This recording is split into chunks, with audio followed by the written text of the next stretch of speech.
పుత్ర పవిత్రాత్మ నామమున ఆమేన్. సిఎస్ఎస్ఏ జ్ఞానవాణి ప్రేక్షకులకు నా శుభోదయం. ఈరోజు మనం ధ్యానించబోయే అంశం ఉత్థాన పితమాత. స్టుడో అగస్టిన్ అనే 8వ శతాబ్దపు రచయిత మరియను గూర్చి ప్రస్తావిస్తూ, మరియమాత దేహం క్రీస్తుకు మందసంగా ఉండిపోయింది కనుక ఆ కుమారుడు ఉన్న కాడే ఆ తల్లి దేహం కూడా ఉండిపోవడం సముచితం. ఏ దేహం నుండి క్రీస్తు తన దేహాన్ని చేసుకున్నాడో ఆ పునీత దేహం ప్రాణం విడిచాక కుళ్ళి మన్నైపోయిందంటే, పురుగులకు మేతైందంటే నాకు నమ్మబుద్ధి కావడం లేదు. మరియమాత ఉత్థానపిత. ప్రస్తుతం ఉత్థానపితను మాతను గురించి 3 అంశాలు విచారిద్దాం. మనం చనిపోయాక మన ఈ దేహాలు ఇక్కడే మన్నైపోతాయి. కానీ మరియమాత దేహం అలా మన్నైపోలేదు. ప్రభు ఆమెను దేహాత్మలతో మోక్షానికి తీసుకొని వెళ్ళాడు. మరియ ఆత్మతో పాటు దేహం కూడా ప్రభు సన్నిధిలో మహిమను పొందింది. ప్రస్తుతం మానవ మాతృలు దేహాలేవీ మోక్షంలో లేవు. పునీతుల ఆత్మలు మాత్రమే మోక్షములో ఉంటాయి. పునీతులు దేహాలైనా సరే, మన దేహాలైనా సరే లోకాంతంలో కానీ ప్రభు సన్నిధిని చేరవు.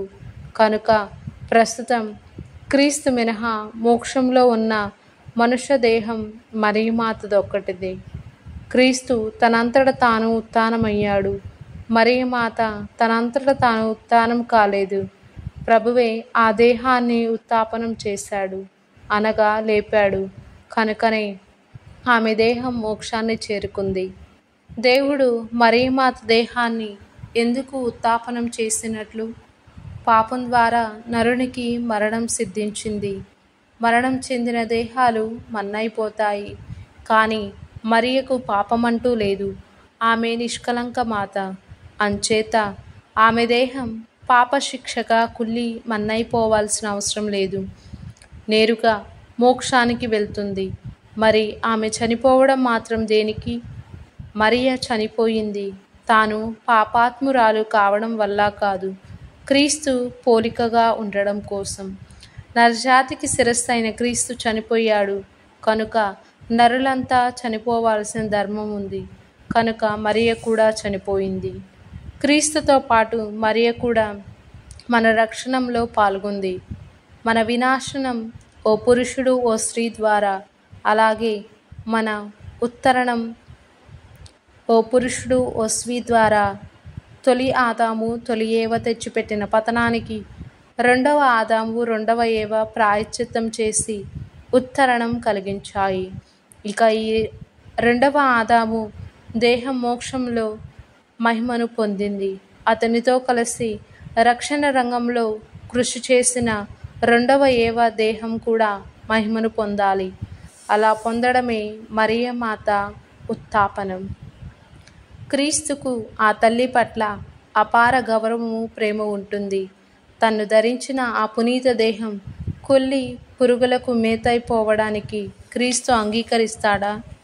తన్ను కని చనుబాలతో పెంచి ముద్దాడి పెద్ద చేసిన ఆ తల్లి పునీత దేహాన్ని ఆ కుమారుడు ఎలా గౌరవించాడో అలాగే గౌరవించి తీరుతాడు.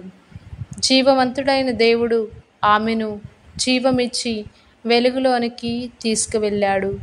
క్రీస్తు ఎక్కడ ఉంటే ఆ తల్లి అక్కడే ఉంటుంది. క్రీస్తును గౌరవించాక ఆ తల్లిని గౌరవించాలి. పూర్వవేదపు మందస్థం కొయ్యలాగా ఆమె దేహం చెరుపు నెరగదు. దేహాత్మలతో మోక్షం చేరుకున్న మరియను 3 దైవ వ్యక్తుల ఆదరించి మహిమపరుస్తారు.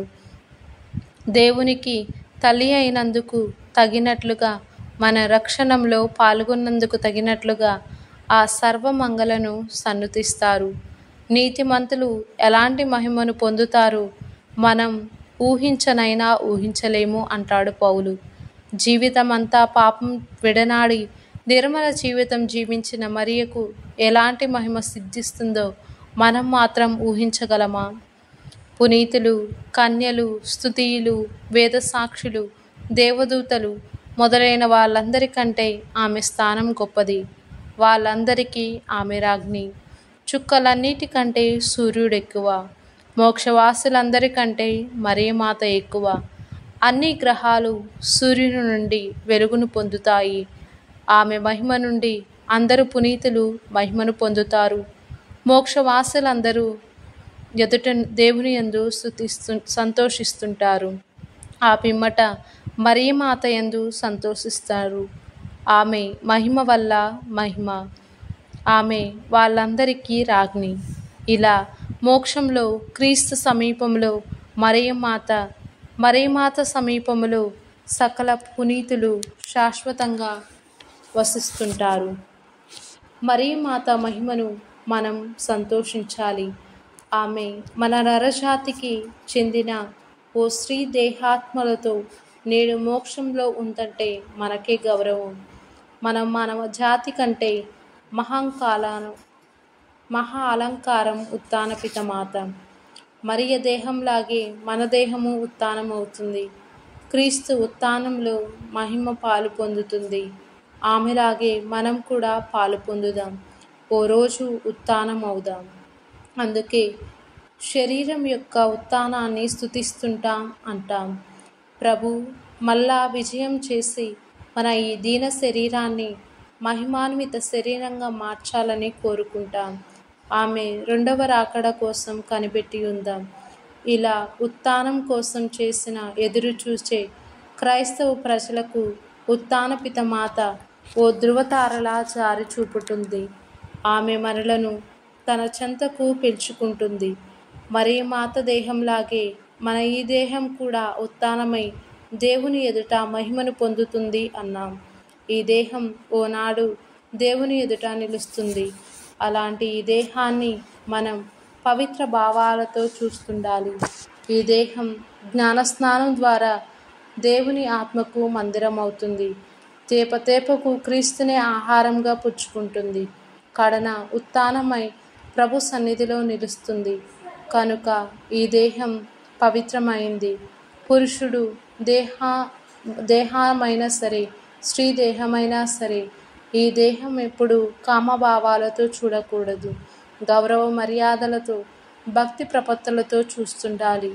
పౌలు బోధించినట్లుగా ఈ దేహంతోనూ పాపం చేయకూడదు, ఈ దేహంలోనూ పాపం చేయకూడదు అనగా అశుద్ధ పాపాలతో ఈ దేహాన్ని అమంగళపరచకూడదు.